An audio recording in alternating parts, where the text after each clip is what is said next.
My name is Sloan Whitfield. For 30 years, my family had a name for me. Not my real name. The other one. The dumb one.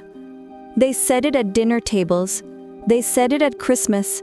They said it at graduations, mine and my sister's both. They said it the way you say something you believe so completely, you don't even lower your voice anymore. The dumb one. What none of them knew, what none of them could have known, was that the morning my company rang the bell at the New York Stock Exchange, I thought of every single time they had said it. And I smiled. I grew up in a house in Dayton, Ohio. 3 bedrooms, 1 bathroom, a kitchen that smelled like burnt coffee, and my mother's disappointment. My sister Cornelia was everything I was not. She was the one who got straight A's, the one who got the scholarship, the one my father introduced first at every family gathering. This is Cornelia, my accomplished daughter. I was the afterthought, the one who struggled in school, the one who read slowly, the one the teachers called difficult and my parents called lost. I wasn't lost. I was just building something they couldn't see yet. At 19, I dropped out of community college. My father sat me down at that kitchen table and said, "Sloan, some people are just not built for success. You need to accept that about yourself." I looked at him. I nodded. I went to my room. I opened my laptop. I never accepted it. Not for one single day. For 11 years, I built my company from that bedroom. A logistics software company. Nothing glamorous. Nothing my family understood or asked about. When I came home for holidays, my mother would redirect every conversation back to Cornelia. Her promotions, her apartment in Chicago, her boyfriend who worked in finance. When I tried to talk about my work, my father would smile the way adults smile at children telling stories about dragons. That's nice, Sloan. In 2019, my sister got engaged. The rehearsal dinner was at a restaurant in downtown Dayton. 40 people, open bar. My parents stood up and gave a toast. They spoke for 11 minutes. They talked about Cornelia's childhood, her grades, her career, her future. They did not mention me once. I was sitting at the table. I had flown in from San Francisco. I had a term sheet in my briefcase from a venture capital firm valuing my company at $62 million. I said nothing. I cut my chicken. I drove back to my hotel. I sat on the edge of the bed and I made a decision. They would know. One day, they would all know. 3 years later, my company had 400 employees across 11 states.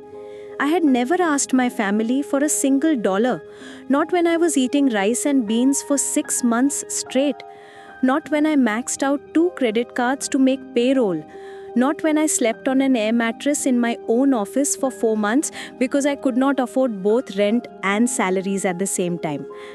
I chose salaries.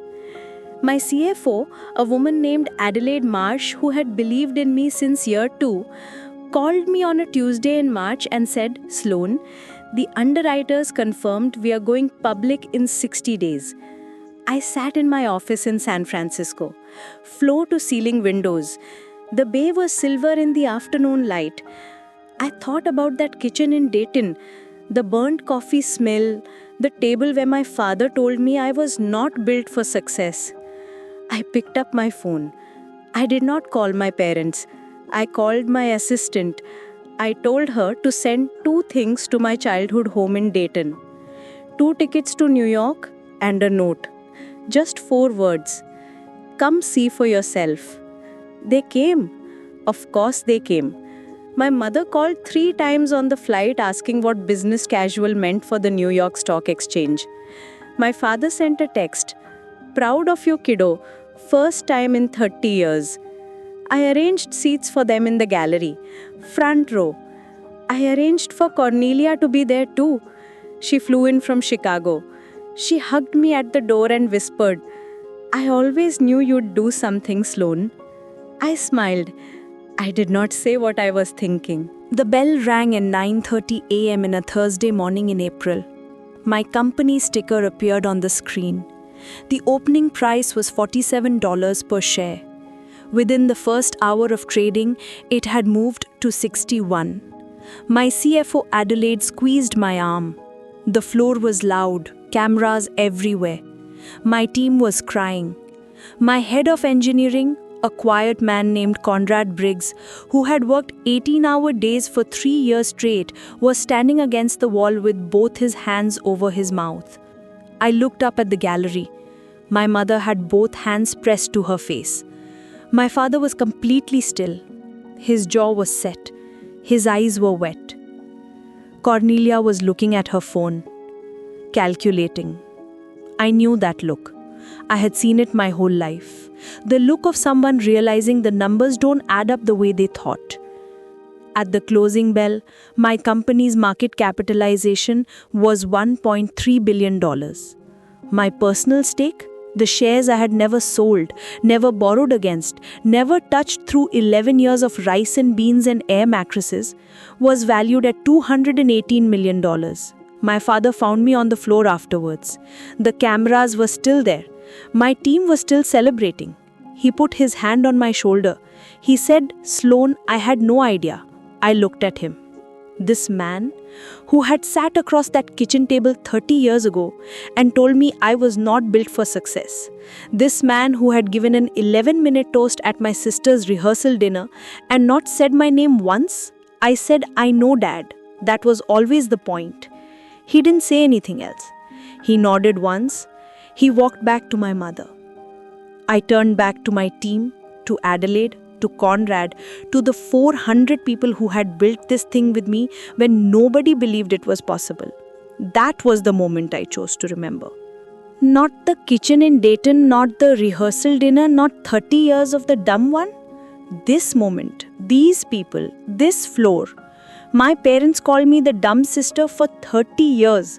They were not cruel people. They were limited people. There is a difference. They could only see what was in front of them.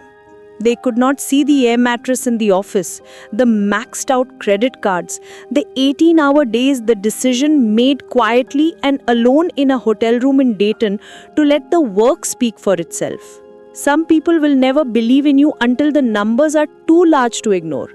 That is not your problem to solve. Your only job is to keep building. Keep building when nobody is watching. Keep building when nobody is asking. Keep building when the people who should believe in you the most are giving 11-minute toasts at dinner tables and forgetting your name. The bell rings for everyone eventually. Make sure you are there when it does.